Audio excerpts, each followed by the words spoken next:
Well, here we are. Today I'm going to be showing you how to do an oil change on a 2016 to 2018 Honda Civic, or 2018 to present, if this is seen in the future. Some things you're going to need. You're going to need a jack stand, something to catch the oil in, maybe a well or a oil pan. You're going to need new oil, of course. This is a Honda Civic, so you could get individual quarts, but I recommend, to save yourself some money, just buying one of these 5-quart jugs, and you'll have a little bit left over. And then if you're going with full synthetic oil, I would recommend getting an extended life oil filter. That way it lasts as long as the oil does. Some people don't realize that that's actually a thing. You also are going to need a Phillips and a flathead screwdriver, something to take the oil filter off. This is a universal kind of oil filter removal tool. This is an oil filter cap. A recommendation, if you're worried about taking the filter off, while you're in the store purchasing the filter, you can actually test fit the filter from the box to the cap. Mine obviously doesn't fit. I'm just using that as an example because I'm going to be using this today, the universal. But you can, like I said, see the ridges here. You can test fit it in the store to a cap in the store and just buy the cap right there if you're worried about the oil filter situation. You're also going to need a 17mm socket and ratchet, or 17mm wrench for the drain plug, and that's about it. You're going to need some rags or something to catch, clean up with once you're all done. The first thing you're going to want to do is open up the hood. That's usually what you want to do, right, when you start anything on any car. And I'm going to show you where the tab is, basically, to lift up the hood, in case you're worried about it. So with one hand, you're going to lift up in the middle, and with the other hand, there's a little tab right in here. You're going to pull it this way to the right. So you can, even with one hand, lift it while pulling that little thing to the right. And right down here, you're going to have your hood support. Where it is, there it is. A little bit difficult to do with one hand. Next, you're going to need to jack up the vehicle, and there is a place. It'd be ideal to lift it up in the middle from the front, but because of the design, if you're not too familiar with automotive work, you might lift it up in the wrong place and damage something. So every vehicle, toward the front, right about here where the jack is, on either side is going to have a support. You're going to have one in the back as well, about here, and in the front about here. When you come underneath the vehicle, you'll be able to see what I'm talking about. There it is right there. It's a little, it's protruding, so it shows that that's where you can lift the vehicle from. I also like to lift it up from this place right here, if you can see. It's a little bit curved in a way I don't like, so I'm not going to lift it up there today. Most people use this, and this is obviously kind of like, in case people want to see how this is done easily, you can just go right here and jack it up from that spot. So that's what we're going to do. So with the vehicle raised up, we can come underneath the front. Hopefully this will focus a little bit. You can see that there's a metallic pan underneath the vehicle that protects it from, things from kicking up off the road and damaging the vehicle. Here is that place where you can jack up the vehicle. You can put a jack stand on the ground right there, set it up right there, and drop the vehicle down onto that area. You can see that there's plenty of space, and it's a part of the frame, so you'll be okay. So the next thing you're going to want to do is obviously take off this panel here so you can get access to the drain plug and the oil filter. So right here you can see all the way around, there's more there. All the way around this, you're going to have those little screws. You can take them out pretty easily with your flathead screwdriver. You just turn them to the side and pop them out. This was already actually popped out a little bit, but you turn them to the side and pop them out. Here's a better example over here, one that's actually in there. Just turn it counterclockwise to get it out, clockwise to get it in. There's two screws in the front. These are Phillips heads, so you're going to need a Phillips head screwdriver to take them out. But once these are all out, I'll show you in a second actually. I'll take them all out and I'll show you this just slides right out. So now that all the little screws are out of here, you can just grab, it's almost like a handle right here. You grab this panel, you can see these tabs right here on either side. You just slide them. You can see that you can just slide this right out of it. If this will focus, you'll be able to see what I'm talking about.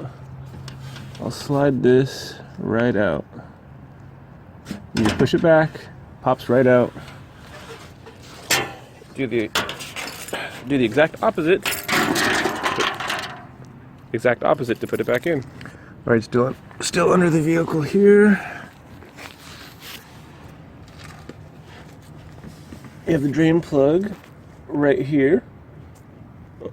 You can actually see engine oil written right there with an arrow on the bottom of the oil pan itself. You got the oil filter here. These usually can just come off by hand if they were put on not, too tight. If they were put on a little tight, you're going to need a tool to get them off, and I'll show you how to use the tool. This one I think is kind of loose, so yeah, I can get that by hand, but I'll show you how to use the tool. Just one moment. Here we are in his vehicle again. It's going to be pretty darn hard. You got to slip this on a certain way, so if you see the way this is facing, the teeth of this thing, it's going to flex when you turn it counterclockwise. It's going to flex like this, and that's how the teeth are going to grip onto this little rubber piece as it's going around the filter, and it's going to turn it counterclockwise off. It's going to spin it right off. So I'm going to put it on there, and I'll show you just in a second. So you can see that it's on there. You need two hands to use this tool properly, but you basically hold the handle with one hand, pull back on this strap with the other to tighten the grip around the housing, and then you hold both and you pull on them to create the tension in order to create enough tension and friction to actually get the housing to spin off. Once you've gotten it off enough, you should be able to take it off by hand. As you can see, I'm going to put it back on though so the oil doesn't come out. We're going to put a pan under here so we don't make a mess. Still under the vehicle here, which is where you're going to be doing this job most of the time. 17mm socket and ratchet. You could also use a wrench, but you're going to put it on back there. Let's try to get you a better look if I can. Focus for me. There you go. Get that on there. Alright, underneath the vehicle, you're gonna go counterclockwise to get this off. Once you've got it loose, you're gonna want to make sure that you have your pan underneath here to not, make a mess. Alright, so something I want to point out that I didn't point out earlier is that if you notice, I have the car jacked up on the driver's side of the vehicle because the engine is on the passenger side of the vehicle, meaning that when I lift up that side of the vehicle, because it's draining here on the passenger side, everything's going to lift up and come to this side so it can drain out easily. Otherwise, if I was lifting it up here on the passenger side, I'd be lifting this side up in the air, everything would want to flow over here, and there's going to be a little bit of fluid, still a little bit of oil really still trapped inside of the pan. You're gonna, it's best if you can do it this way, lifting it from the driver's side. I apologize for it being blurry, but once you've got the car up in the air and you've loosened up your drain plug right here, and you got your pan underneath it to catch the oil, maybe a piece of cardboard underneath the pan in case it spills a little bit in a place you don't like, or it starts to flow out really fast. I recommend starting the vehicle up so that it loosens up the oil and makes it flow down a little easier, warms it up a bit. When it's cold, it doesn't flow down quite as much. I wouldn't recommend getting it hot because you're going to burn yourself, but just enough to really get it to flow out so that when it comes out, it's flowing. I'm just going to hold on to this, I guess. But yeah, you see it coming out there, getting caught in the pan. I guess I should point out that what I mean is if you're going to start the vehicle to warm up the oil in order for it to drain out of the drain pan easier, what I actually mean is that you would be doing that like before you ever start work on the car. You don't obviously want to do this with the drain plug off or, like I said, while you're working on the vehicle. That would be something that you do before you ever start work. And you don't want the oil to get too hot, or because you don't want to burn yourself. You just want to kind of get it to like loosen up, the oil so it flows out a little easier for you. So you're going to want to clean off your drain plug of the oil just to make sure that you get all that old stuff off of there. I forgot to mention earlier that you're going to want a new drain plug gasket to go on here, and you're going to want to put if you have a softer side to it, like this is the soft side, you're going to want to put the soft side facing outward so that it goes against the pan, like that. So because I have a big enough drain pan, I can still be draining out oil. Position the pan underneath the filter as well. We loosened this up a little bit earlier. So when you loosen it up, if you're not ready for it to all flow out, you can tighten it back up a little bit again. That way fluid doesn't really come out of it. But we're gonna loosen it up now because we're ready to go. Move it. There, you see it's flowing out. So just be careful because it doesn't always flow like it's flowing off the end of the filter now, but it doesn't always flow off the end. You can see it's a little bit cockeyed. So some fluid didn't come out where that stream is. It came out about where my finger is instead to start off. So just make sure you're not making a mess. Again, that's what the cardboard underneath the oil pan would be for. Just gonna loosen this up a little bit more so it really all flows out. It's kind of stopped flowing out now. There's gonna definitely be some that comes out once you remove this. So again, just be careful. Don't want to make a mess all over your driveway. The never-ending filter here. Oh boy, come on. So again, you want to be careful doing this too, because it'll just fall off because it's got a little fluid in here. You don't want to just spin, and all of a sudden it falls off and it doesn't land in your hand, makes a huge mess. You don't want that. Once you got it out, you can flip it over, let the fluid drain out in your pan. If you have a good place to put it, I would recommend doing it now once it's drained out a little bit. My pan has a little spot I can just drop it onto over here. So we're up top here now. While the oil drains out, we can come up top and open up this cap. You see right there it says SAEOW20. That's the oil type that you put in this vehicle. I think that's a little bit light. That's what you'd usually put like in a Prius or something like that. Even in a Prius, I consider it to be a little bit light. I'm gonna put 5W20 in this car because it's got a bit of mileage on it, even though it looks pretty darn clean. You can probably be fine putting OW20 in there for a while, but once the car starts getting into higher mileage, you're gonna want the thicker oils in there. They put OW20 in this vehicle. This is just my prediction here, my theory, I guess. But they put OW20, I believe, in this vehicle so that they can get really good MPGs out of this car, good miles per gallon. That's kind of what the car is, really. It's an economical 4-cylinder, reliable engine that gets good gas mileage. So that's part of why I think they do that. But once it gets, like I said, in a higher mileage, I'd recommend 5W20. But you can do whatever you want. Do your own research, of course. So while the rest of that oil drains out, we can prep this oil filter housing. I'm gonna put a little bit of fluid inside of the oil filter. That way it's a little bit primed. When you start the engine, it's not gonna be so dry in there. And you wanna put a little bit of fluid on the outside ring of this seal here. That way it's not so dry, like I said. You want it to have a nice, good seal. Put a little bit on the outside of there, and I'd recommend pouring a little bit into here. Don't make a mess, like I said, so I'm going to do it with 2 hands. Can't do it now because I don't have a bench really to work with, but I'll prime it and show you a little bit. Alright, you can see it filled up a little bit and then it went down somewhat. I wouldn't fill it up all the way necessarily. You don't want to spill as you put it in the vehicle. This is going to be put in a little bit cockeyed, so you can see you don't want to have too much fluid in there or it'll spill out while you're putting it in.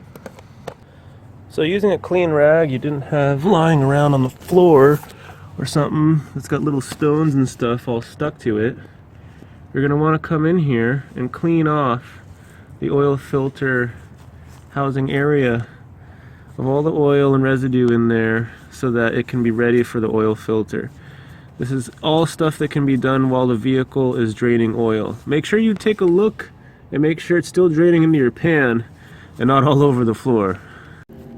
Alright, so you can see we got a nice clean area up there now. We can put this filter in. Alright, let's go for it.